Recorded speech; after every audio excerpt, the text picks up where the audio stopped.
everybody get comfy. Get comfy, get cozy, grab a teddy bear or a blanket, because we're about to read a spooky story written by one of our very own villagers. Here we go. Take a sip. And off we go. The Guest of the House by Silver Serpent. He gives up rotating his key into the locked door after the third time. His knuckles almost turned red due to the continuous knocking.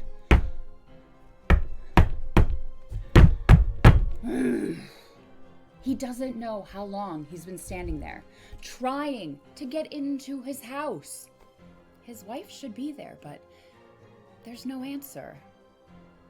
Was she busy taking care of their 1-year-old child? Sleeping?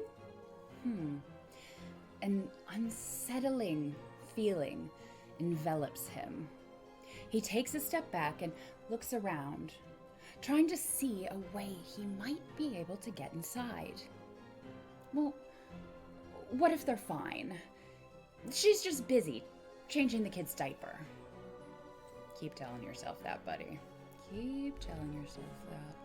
Still, he picks up a brick and smashes it into the window. He'll just have to deal with it later. He sees a dead plant and steps over the pot, just to give himself a little boost. The shard glasses are not easy to avoid, but he manages, and he enters the house without harm. Well, that's good. I know as a wife I'd be a little peeved if my husband broke a window to get in the house, just a little bit. What about you? Anyway, though he stands idle, the hairs on his arms start to rise. The air seems a lot colder inside rather than outside, despite the fact that it's almost the start of winter. His footsteps are fast and heavy as he walks through the kitchen. There he sees his wife carrying their child. "Oh, I'm sorry. Was that you?" she asked and smiled apologetically. Yes. Relief washed over him, and he composed himself. For some reason, my key doesn't work. It's bent in a weird way, though, so maybe I'll just need to get a duplicate. He smiles back at her and wiggles that useless key. "Oh, I'm sorry. I was changing our baby's clothes. I heard a noise, though. Is everything okay?" She places the baby in the bassinet. "Yeah, I just tripped on something. I'll go clean it up later." He turns around and searches for the broom. I mean, if he's anything like me, it's all about a vacuum. Oddly enough, he couldn't find it anywhere in the kitchen. It's always been in the corner next to the garbage bin. He scans the room once again to check if maybe he misplaced it. But it was not there at all. Come to think of it, the place looks different too.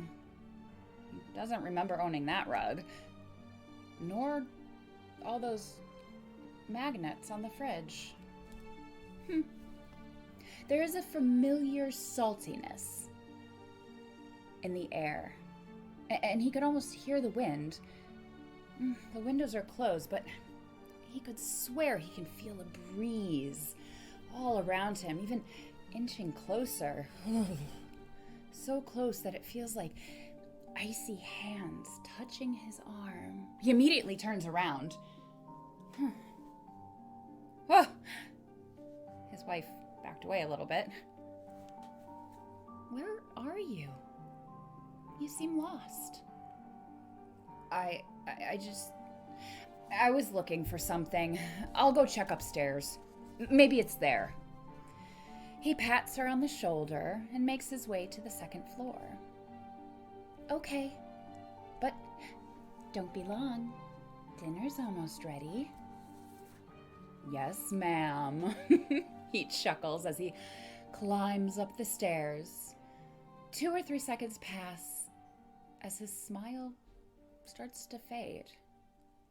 Once again, the place looks unfamiliar. The door to the room was half open. He slightly frowns as he sees a lamp beside the bed and a mirror in the corner of the room, but he can't recall buying either of them. The set of sealed boxes catches his attention as he steps inside. Confused, he sits down on the floor and starts to open it. Puzzling him even more as he discovers it's just filled with clothes. Suddenly, his eyes widen as he sees the reflection in the mirror showing a woman walking by outside the bedroom. Did you guys see something? I don't know. Maybe it's just the wind. Her hair was drenched in water, and it covered her face, leaving a trail of water along the hall. Her skin looked so pale that it was almost white like a sheet of paper. Her white dress and gray cardigan soaked. Brimming with bewilderment and fear, he made his way to the first floor. He stepped slow and steady while following the trail of water mixed with droplets of red liquid that were on the floor, and pieces of her hair just scattered around. He blinks his eyes multiple times just to make sure he's not just seeing things. And it all disappears as he reaches the kitchen. When he lifts his sight from the floor, he sees the woman right next to their child. He looks around for his wife, but she's nowhere to be seen. He freezes and he blinks a few more times. The woman just standing there, water starting to pool around her feet, and the red liquid on the floor from the blood running down her arms. He still couldn't see her face, but he could tell that she was staring at the baby. He takes a deep breath and prepares to sprint towards their child, but the woman abruptly blocks his way with the blink of an eye. He still couldn't see her face despite the close proximity, but it only frightened him more. He remains motionless as he hears her shallow breathing.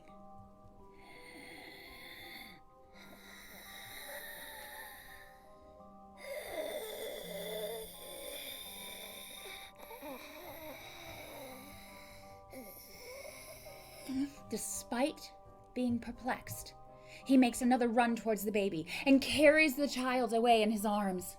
He opens the front door, determined to get away from the mysterious woman as much as possible, but he was stopped by a policeman at the front door.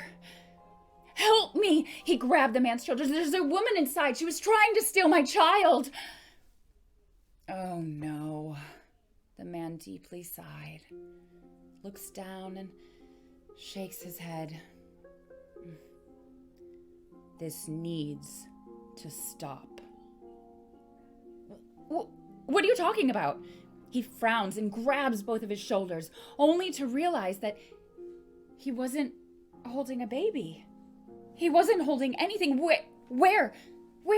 He looks back at the house, but it was empty. The policeman approached the concerned neighbor who had called them. He received a report that some guy had broken into a house. After taking note of the address, he knew very well that he was going to encounter the same person. "Ma'am, thank you for reporting it." "It's fine. I just got worried and scared. I didn't know what to do. I heard the family who recently moved into the house was out of town." That's a very nice neighbor, isn't it? There was.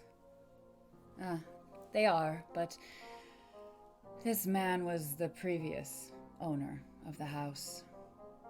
Last year, he did the same thing.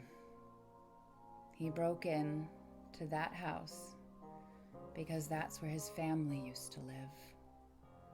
Unfortunately, he and his 3-month pregnant wife got into an accident.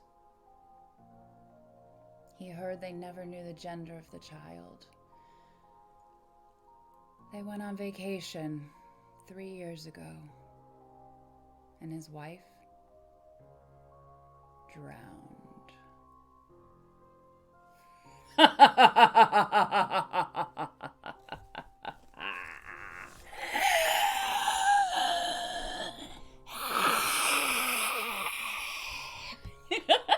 Happy Halloween!